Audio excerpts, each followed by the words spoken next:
Teleprompter തകരാറായതിന് പിന്നാലെ പ്രസംഗം നിർത്തിയ പ്രധാനമന്ത്രി നരേന്ദ്രമോദിയെ പരിഹസിച്ച ആം ആദ്മി പാർട്ടി ദില്ലിയിലെ ബിജെപിയിലെ പോലെ മോദിജിയുടെ ടെലിപ്രോംപ്റ്ററും പരാജയപ്പെട്ടെന്ന അടിക്കുറിപ്പോടെയുള്ള വീഡിയോ ആം ആദ്മി പാർട്ടി എക്സിൽ പങ്കുവച്ചു.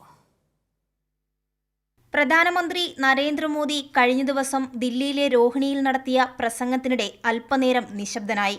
എന്തിനോ വേണ്ടി കാത്തുനിൽക്കുന്നതുപോലെ കുറച്ചുനേരത്തെ മൗനം.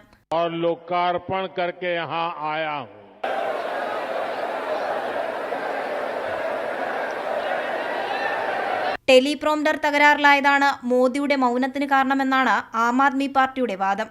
പിന്നാലെ മോദിയെ പരിഹസിച്ച ആം ആദ്മി പാർട്ടിയുടെ എക്സ്പോസ്റ്റ്.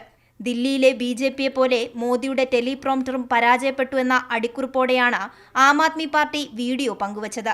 കഴിഞ്ഞ ദിവസം രോഹിണിയിൽ നടത്തിയ പ്രസംഗത്തിൽ ആം ആദ്മി പാർട്ടിയെയും കെജ്രിവാളിനെയും കടന്നാക്രമിക്കുകയായിരുന്നു നരേന്ദ്രമോദി. ദില്ലിയുടെ വികസനത്തിനായി നൽകിയ വാഗ്ദാനങ്ങൾ പാലിക്കുന്നതിൽ ആം ആദ്മി പാർട്ടി പരാജയപ്പെട്ടുവെന്നും മോദി ആരോപിച്ചിരുന്നു.